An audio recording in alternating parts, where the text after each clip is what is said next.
Seville, Spain. The year is 5080. The harbor is crowded, not with fishing boats, with treasure galleons, massive ships returning from the New World. And they are loaded. Silver, so much silver that the ships sit dangerously low in the water. Crews unload crate after crate. Bars of pure metal stacked like firewood. Coins by the millions. The docks shine like they are made of moonlight.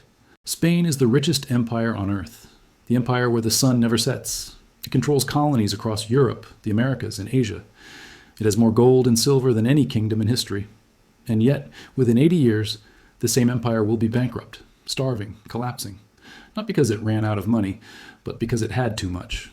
This is the story of how unlimited wealth destroyed a superpower. How mountains of silver turned into mountains of debt. And how an empire that thought treasure equaled prosperity learned the hard way that money is not wealth. Production is wealth. And when you stop making things, no amount of silver can save you. By the end of this video, you will understand how Spain's silver poisoned its own economy, why King Philip II declared bankruptcy 4 times despite owning half the world's precious metals, and why this story is a perfect mirror of what is happening to the United States right now.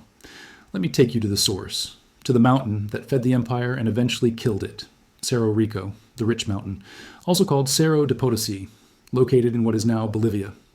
When Spanish conquistadors discovered it in 1545, they found something that seemed too good to be true. A mountain made of silver, not a mine with veins of silver. An entire mountain, the richest silver deposit ever discovered in human history. The indigenous people called it the man-eating mountain because extracting the silver required brutal labor. Enslaved workers were sent into the mines, thousands of them, forced to dig in conditions so deadly that the average life expectancy inside the mines was measured in months, not years. Over the course of 3 centuries, an estimated 8 million people died extracting silver from Potosí. Their bones are still in the tunnels, but the silver flowed. Between 1500 and 1650, approximately 180,000 tons of silver were shipped from the Americas to Spain. To put that in perspective, that is more silver than had existed in all of Europe before the discovery of the New World. Spain went from having modest reserves to controlling the majority of the world's monetary metal. Overnight, Spain became the wealthiest nation on earth. And that is when everything started to go wrong. Because wealth is not about how much money you have. Wealth is about how much you can produce. And Spain stopped producing the moment the silver started arriving. Here is what happened. When the silver galleons docked in Seville, the metal was distributed. The king took his share.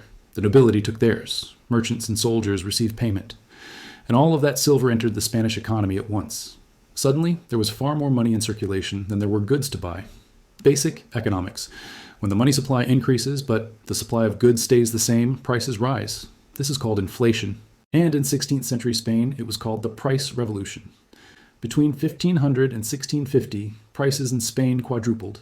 Bread, that cost 1 maravedí in 1500, cost 4 maravedís by 1600. Housing, clothing, food, everything became more expensive. Not because goods became scarce, but because money became abundant. But here's the critical part. The inflation did not hit everyone equally. This is called the Cantillon effect, named after economist Richard Cantillon, who studied how new money flows through an economy. The people who get the new money first benefit. The people who get it last suffer. In Spain, the king and the nobles received the silver first. They spent it before prices adjusted. They bought land, art, imported luxuries. They got wealthier. But by the time the silver trickled down to common workers, bakers, farmers, prices had already risen. Their wages, paid in silver, bought less than before. They were holding more money, but they were poor. Spain had discovered a way to make its own people poor while swimming in precious metals, and it gets worse. Because the silver did not just cause inflation, it destroyed Spain's economy through a mechanism now called Dutch disease, named after what happened to the Netherlands when it discovered natural gas in the 1960s, except Spain experienced it 400 years earlier. Here is how it worked. Spain had silver, lots of it, and silver could buy anything: French wine, English wool, Italian silk, Flemish textiles. Why bother making these things in Spain when you could just import them with silver? So that is what Spain did. Spanish merchants stopped investing in domestic production. Why build a textile factory when you can buy cloth from England for silver? Why develop agriculture when you can import grain from France? Spanish industry withered, workshops closed, farms were abandoned.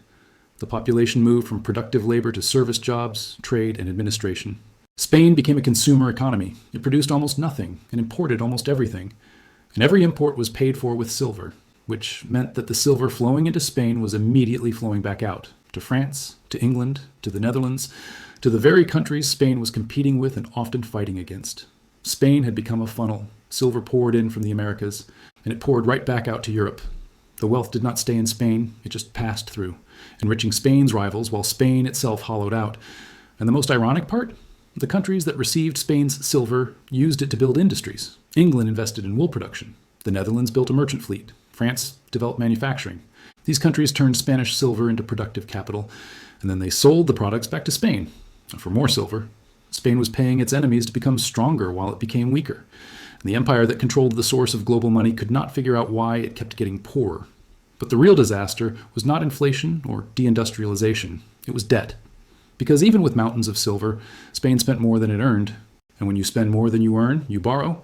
And when you borrow at the scale of an empire, you eventually default.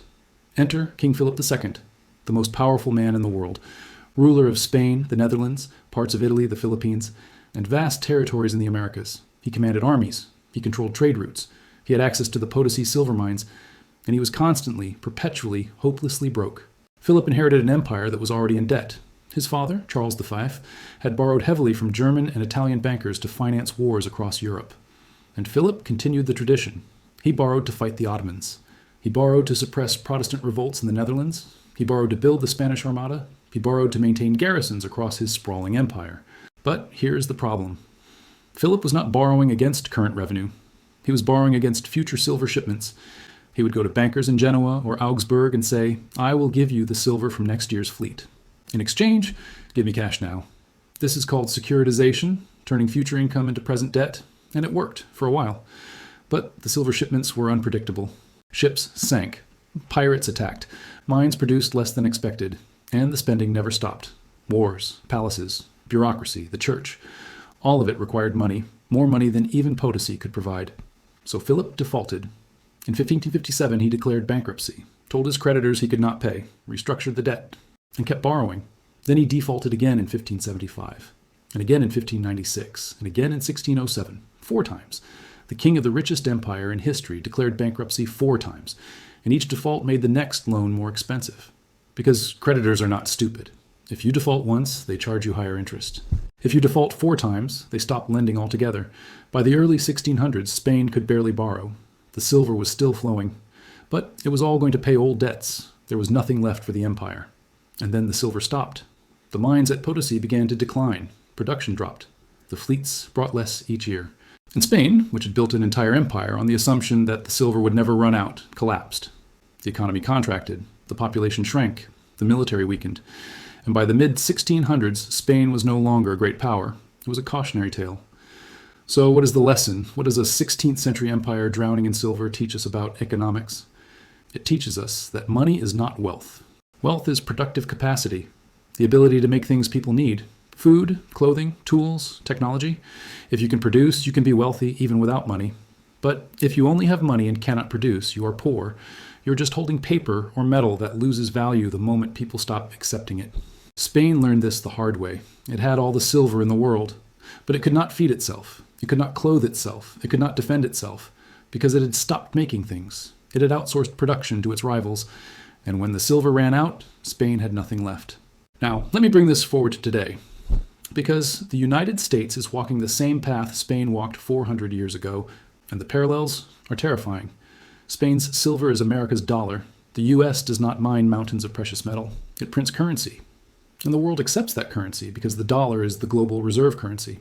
Just like Spanish silver was the global money in the 1500s, the U.S. dollar is the global money today. But just like Spain, the U.S. has stopped producing. Manufacturing has moved to China, Vietnam, Mexico. The U.S. imports far more than it exports. The trade deficit is massive. And it is paid for by printing dollars, dollars that flow out to other countries. Just like Spanish silver flowed out to France and England. And just like Spain, the U.S. is drowning in debt. The national debt is over $36 trillion. The government borrows to pay for military spending, social programs, and interest on previous debt. Just like Philip II borrowed against future silver, the U.S. borrows against future tax revenue. And just like Spain, the debt keeps growing faster than the economy. The difference is that the U.S. has not defaulted yet, but the mechanisms are in place. Inflation is rising. The purchasing power of the dollar is declining.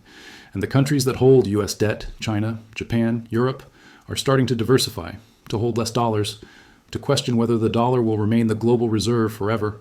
Spain thought its silver would last forever. It did not. The US thinks the dollar's dominance will last forever. History suggests otherwise, because the pattern is always the same. An empire gets access to easy money, it stops producing, it starts importing, it borrows to maintain its lifestyle. Inflation rises, debt accumulates, and eventually the system collapses, not suddenly, slowly, over decades, but inevitably. Spain took a century to fall, but the fall was certain the moment it stopped making things and started living off silver.